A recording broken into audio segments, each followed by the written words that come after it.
Kemudian pelajaran yang keempat dari hadis ini tentang hukum hijrah. Hukum hijrah. Hijrah ini hukumnya wajib pindah dari negara non-muslim ke negara Islam. Kalau si muslim tidak bisa ibadah. Kalau si muslim tidak bisa ibadah, wajib hijrah. Nggak boleh dia tinggal di negara non-muslim. Allah menyuruh itu, tidak boleh dia tinggal di situ. Hijrah hukumnya wajib. Kasusnya seperti waktu sahabat di Mekah nggak bisa ibadah. Mau sholat diganggu, gitu kan? Mau tawaf nggak bisa penuh dengan patung-patung, nggak bisa. Baca Quran digebukin, nggak bisa. Akhirnya mereka hijrah. Ini wajib hukumnya hijrah. Kalau wilayah non-muslim, seseorang muslim bebas ibadah, nggak masalah. Tetapi ada hadis Nabi berbunyi begini, Bapak Ibu sekalian, renungin. Kata Nabi SAW, Ana bari'un mimman asya baina adhurul musyrikin. Saya berlepas diri, kata Nabi Muhammad SAW, dari orang yang sengaja hidup di tengah-tengah orang kafir. Maksudnya apa? Kalau kalian mati, nggak dapat kuburan, ya itu salah sendiri. Kalau mau sholat, nggak ada masjid, ya salah sendiri. Kenapa tinggal di tengah-tengah non-muslim? Seperti itulah makna hadisnya ya. Karena kita kalau punya atau tinggal di tengah-tengah umat Islam, mau cari masjid gampang. Ya. Mau cari Quran, baca Quran gampang. Sebelah tetangga salam, muslim semua, enak, nggak ada masalah. Lagi Idul Fitri, Idul Adha semuanya ramai, enak-enak saja gitu kan. Maka ini yang dimaksud. Saya kasih contoh. Saya pernah waktu diundang ke Melbourne dan Sydney oleh orang-orang kita, orang Indonesia. Kemudian saya waktu di sini tuh ceramah di satu rumah seperti ini, kemudian ramai sekali yang datang, Masya Allah. Ada satu orang kita datang di pojok majelis, kemudian dia bertanya, Ustaz saya punya pertanyaan. Iya, dia bilang, apa hukumnya saya sholat sementara di baju saya ada kotoran manusia? Kotoran manusia, ya, tinjanya maaf, gitu ya. Terus saya tanya, sebentar Pak, sebelum saya jawab, Bapak kenapa bertanya seperti itu? Dia bilang saya tinggal cukup jauh dari Sydney, masih 2-3 jam naik kendaraan umum, gitu kan. Dan saya kerja, maaf ini bahasa dia, membersihkan gentong kotorannya orang-orang Australia ini. Orang non-muslim ini saya bersihin itu. Nah kalau tiba waktu sholat, baju saya kan kotor nih, kena najis kotoran manusia. Boleh nggak saya sholat? Itu sebab pertanyaannya. Saya bilang sebelum saya jawab Pak, saya minta Bapak pulang ke Indonesia.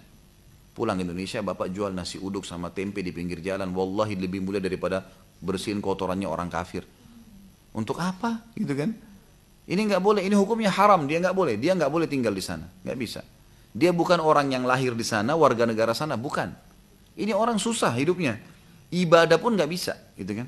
Ini nggak boleh. Saya bilang Bapak nggak boleh tinggal di sini, Bapak harus pulang ke Indonesia. Di Indonesia kita kalau mau sholat, Masya Allah masjid bertetangga, mic-nya berantem. Nah, itu. Oh, iya. Gampang.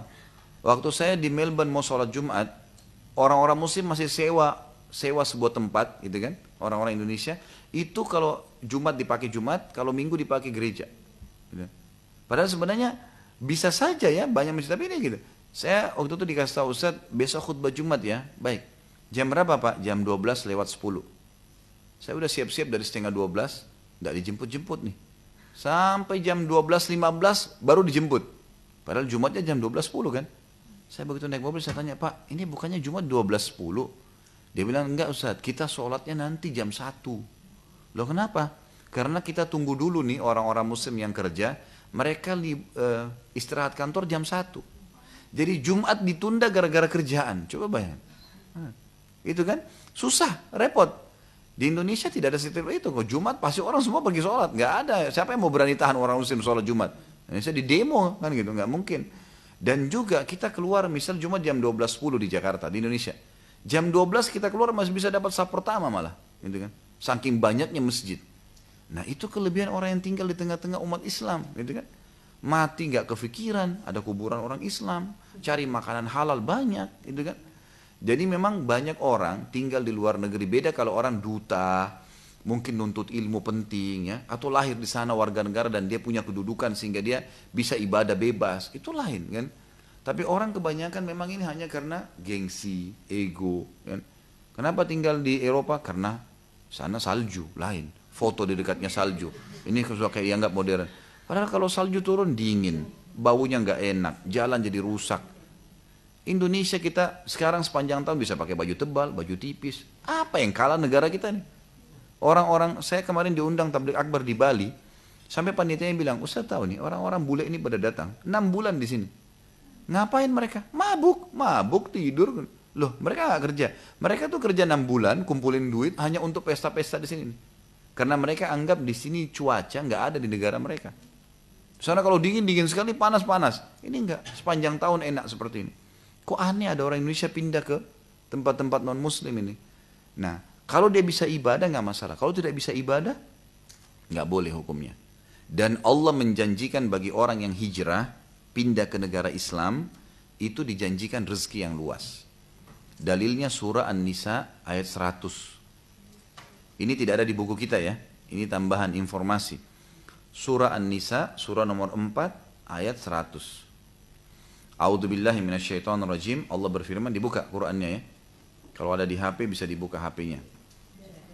Baik, bunyinya A'udzubillahi minasyaitonirrajim wa may yuhajir fi sabilillahi yajid fil ardi muragaman katsira wa sa'a. Sampai situ saksi bahasan kita. Ada lanjutan ayat saya tidak baca lagi. Jadi artinya begini, wa may yuhajir fi sabilillah, siapa yang hijrah di jalan Allah dari wilayah non muslim ke wilayah muslim ya. Yajid fil ard, dia akan temukan di kehidupan dia di muka bumi ini muragaman katsira wa sa'a.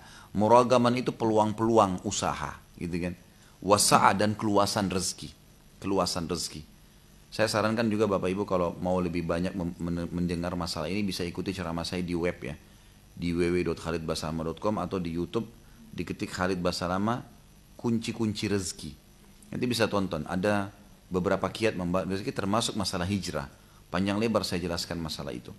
Yang jelas masalah hijrah adalah poin yang harus dilakukan bagi muslim yang memang tidak bisa beribadah di wilayah non muslim dan tetap diprioritaskan tinggal di negara-negara Islam.